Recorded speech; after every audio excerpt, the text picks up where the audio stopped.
Musa dan Harun sama-sama diutus untuk berdakwah ke negeri Mesir dan mengajak kaum Israel menyembah Allah Subhanahu wa Ta'ala.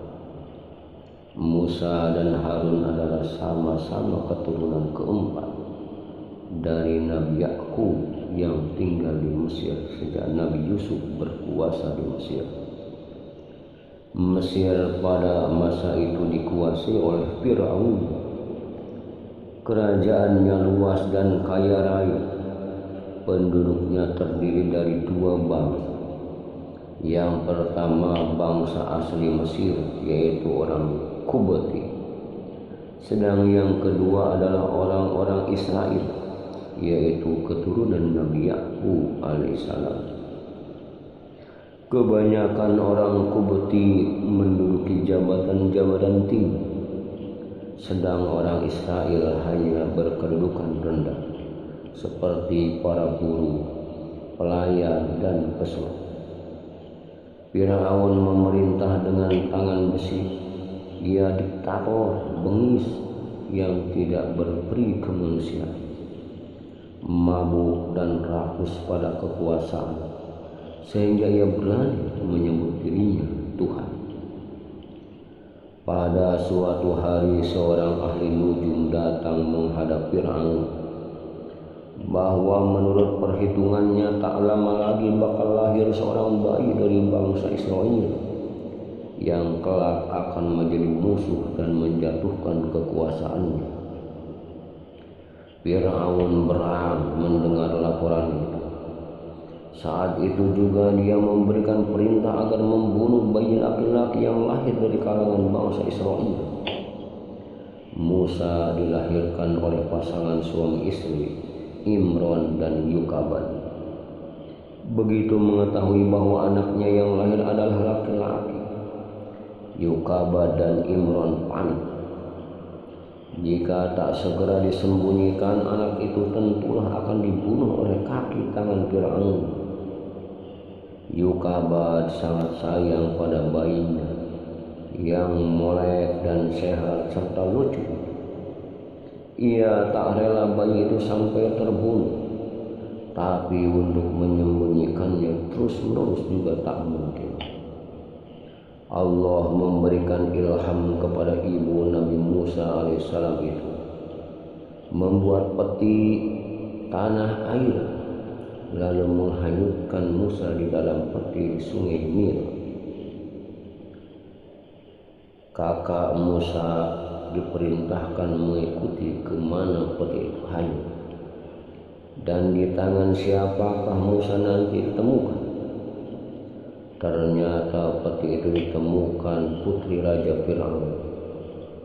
Peti dibuka setelah tahu isinya bayi. Mereka bawa ke hadapan ibu mereka, yaitu istri Fir'aun yang bernama Asia.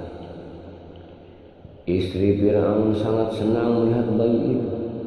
Ia mengangkatnya sebagai anak. Maka diutarakan niatnya itu kepada Fir'aun. Mula-mula Fir'aun menolak, namun atas bujukan istrinya itu akhirnya ia setuju. Asia pun senang. Segera dicari inang pengasuh yang menyusui Musa. Namun beberapa inang yang didatangkan tidak ada yang cocok. Musa tak mau menyetetek susu inang-inang itu.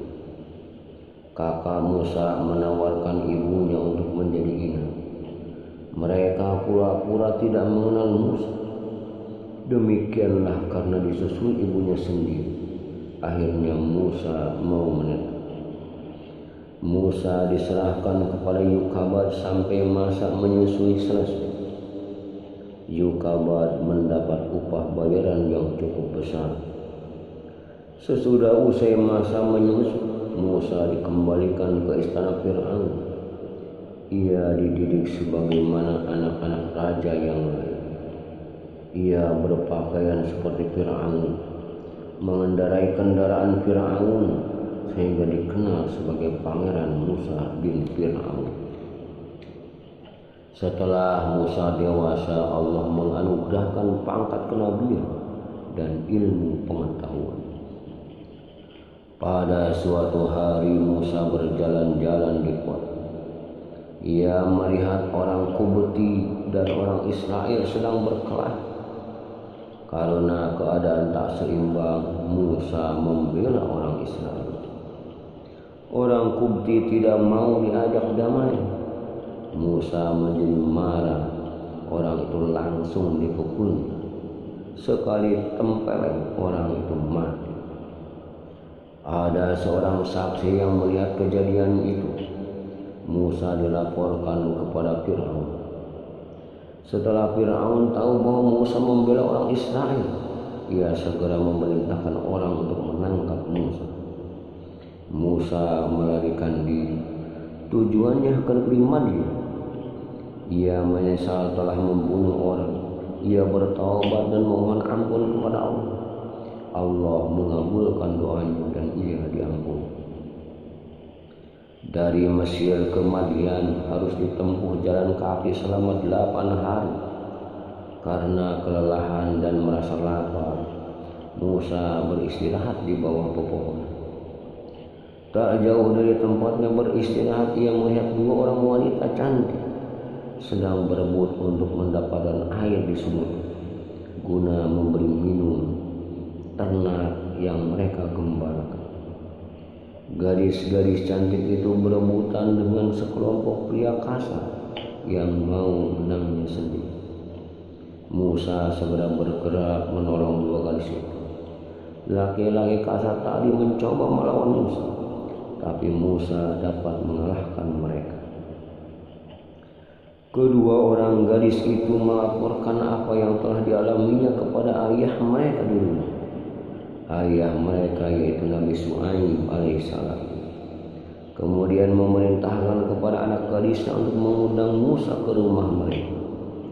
Musa memenuhi undangan itu. Keluarga itu senang melihat kedatangan Musa. Sikapnya sopan dan tampak sekali jika ia seorang pemuda berpendidikan dari kalangan bangsawan. Musa kemudian menceritakan peristiwa yang membuatnya terusir dari negeri Mesir. Nabi Yakub kemudian menyarankan agar Musa tinggal di rumahnya supaya terhindar dari orang-orang Firaun. Atas saran anaknya, Nabi Syuaib kemudian bermaksud mengawinkan Musa dengan salah seorang putri. Musa diminta bekerja mengembalakan ternak-ternak Nabi Syuaib selama 8 tahun. Itu adalah syarat atau mas kawin. Musa setuju, malah dia menggenapkannya menjadi 10 tahun untuk mengembalakan ternak Nabi Syuaib. Musa menjalani masa perjanjiannya dengan Nabi Syuaib dengan sabar. Selama itu nampaklah bagi keluarga Syuaib bahwa Musa adalah pemuda kuat, perkasa, jujur dan dapat dipercaya. Tak salah jika Nabi Syuaib mengambilnya sebagai menantu. Musa sangat bahagia hidup bersama istrinya. Nabi Syuaib juga merasa lega karena anaknya mendapat pelindung yang dapat dipercaya. Setelah bertahun-tahun hidup di negeri Madian dengan istrinya, pada suatu hari Musa ingin kembali ke negeri Mesir. Musa sadar bahwa tidak mustahil orang-orang Mesir masih akan mencarinya. Maka ia menempuh perjalanan di Mesir dengan jalan memutar, tidak melalui jalan biasa. Istrinya turut menemani perjalanan Musa. Pada suatu malam Musa dan istrinya tersesat, tak tahu arah mana yang harus ditempuh untuk meneruskan perjalanan ke Mesir. Di saat itulah ia melihat api yang terang benderang di atas sebuah bukit.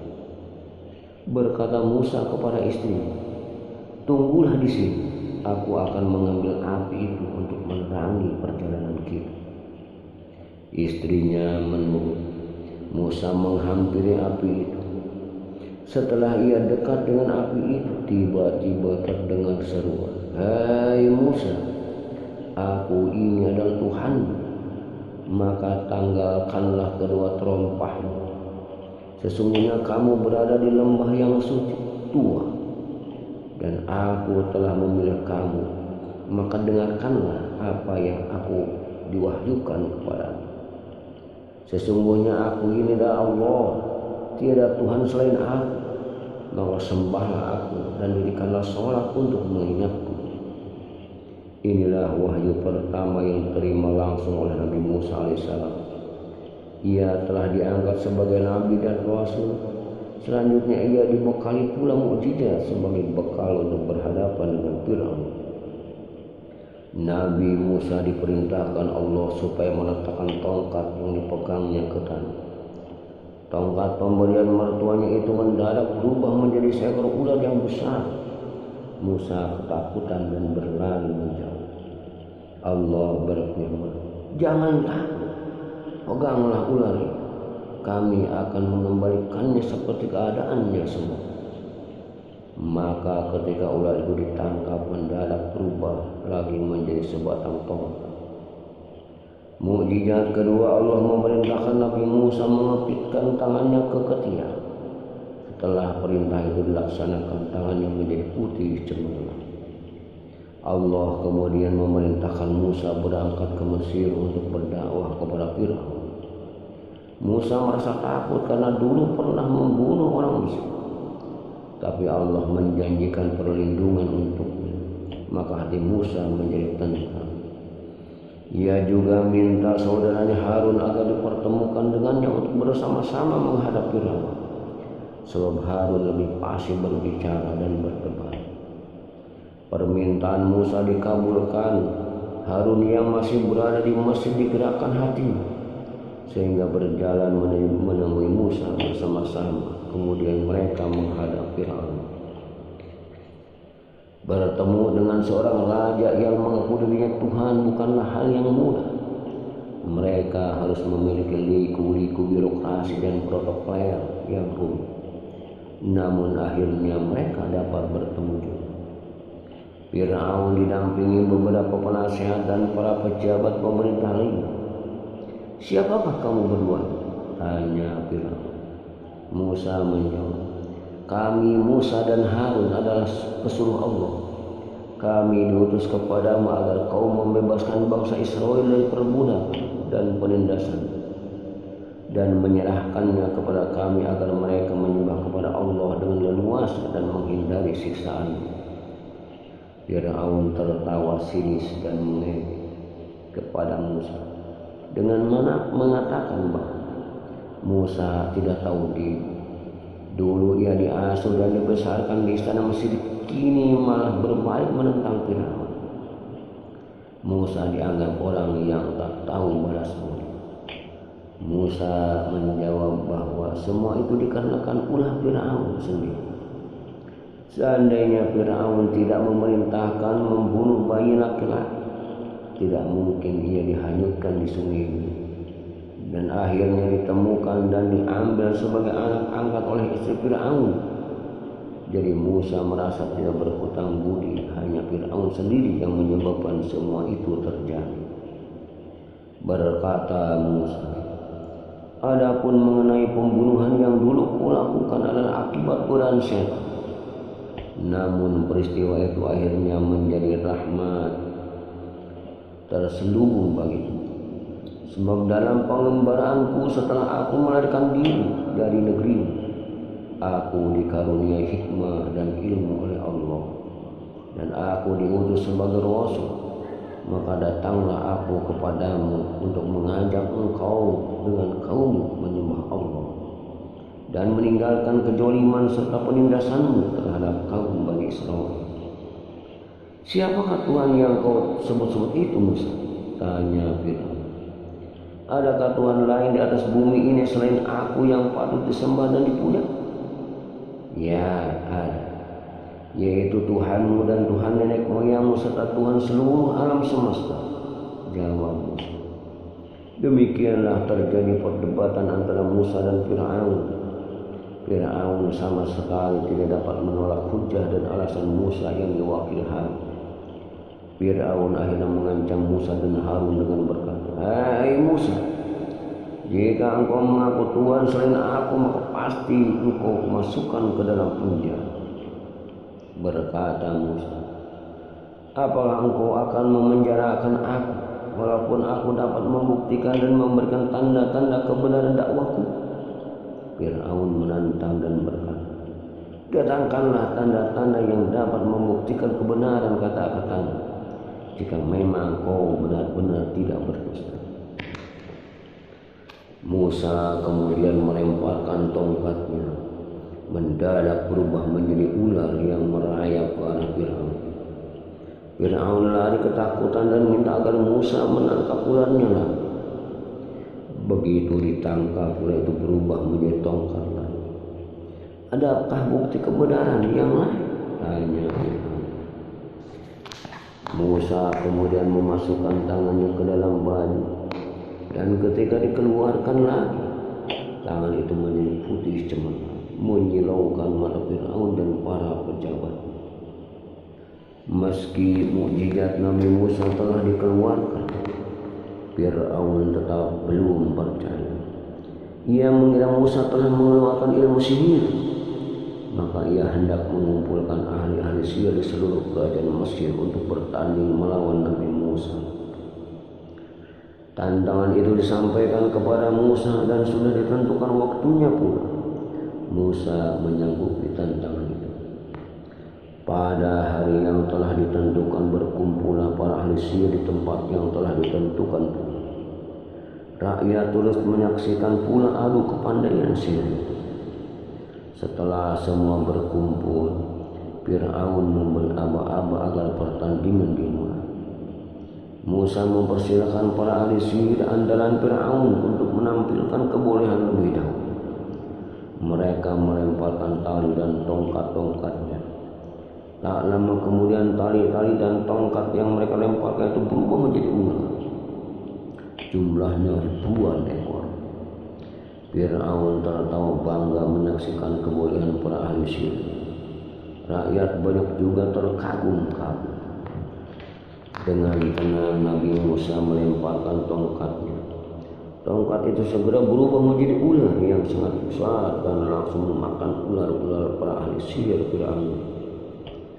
Dalam waktu singkat ular-ular para ahli sihir itu habis ditelan ular Nabi Musa. Para ahli sihir itu terbelalak heran. Apa yang ditampilkan Nabi Musa bukanlah sihir seperti yang mereka pelajari dari setan. Sadar akan hal itu, para ahli sihir sama berlutut dan menyatakan diri menjadi pengikut Nabi Musa. Mereka bertobat dan hanya akan menyembah Allah saja. Fir'aun murka melihat pembelotan para ahli sihir yang telah berbuat itu. Ia mengancam akan menyiksa para ahli sihir itu dengan siksaan di luar batas peri kemanusiaan. Namun para ahli sihir itu tidak merasa takut. Mereka tetap memilih menjadi pengikut Nabi Musa. Sejak saat itu terdapat dua aliran di Mesir. Yang pertama mereka menyembah Fir'aun, dan yang kedua para pengikut Nabi Musa alaihissalam. Namun para pengikut Nabi Musa makin lama makin banyak jumlahnya, sebab ajaran Nabi Musa sangat jelas dan mereka dihormati sebagai makhluk Tuhan sama seperti lainnya. Tidak demikian dengan Fir'aun yang selalu bertindak bengis dan kejam. Kebangkitan kebengisan Fir'aun semakin menjadi-jadi. Para pengikut Nabi Musa disiksa di luar batas agar menjadi kafir dan mengikuti perintah Fir'aun. Nabi Musa kemudian berdoa agar Allah menimpakan azab kepada Fir'aun dan para pengikut. Doanya dikabulkan. Mesir dilanda kemarau panjang sehingga banyak panen yang gagal. Tanaman dan pepohonan banyak yang masih disusul badai topan yang merobohkan rumah-rumah mereka. Jutaan belalang didatangkan menyerbu hewan dan perkebunan. Juga kutu dan katak terakhir. Semua air di negeri Mesir mendadak berubah menjadi darah. Wabah penyakit melanda di mana-mana. Setiap anak laki-laki bangsa Mesir mendadak mati. Tidak terkecuali anak-anak Fir'aun sendiri, termasuk putra mahkota. Dalam keadaan demikian, mereka mendatangi Nabi Musa agar berdoa kepada Tuhan untuk mencabut ajab itu. Nabi Musa mau berdoa setelah Fir'aun berjanji akan membiarkan kaum Bani Israel pergi dari Mesir bersama Musa. Namun setelah ajab itu berhenti dan keadaan menjadi normal, Fir'aun mengingkari janji. Kaum Bani Israel yang menjadi buruh, budak dan sebagainya tetap diperintahkan bekerja di Mesir, dan para pengikut Nabi Musa masih banyak yang disiksa.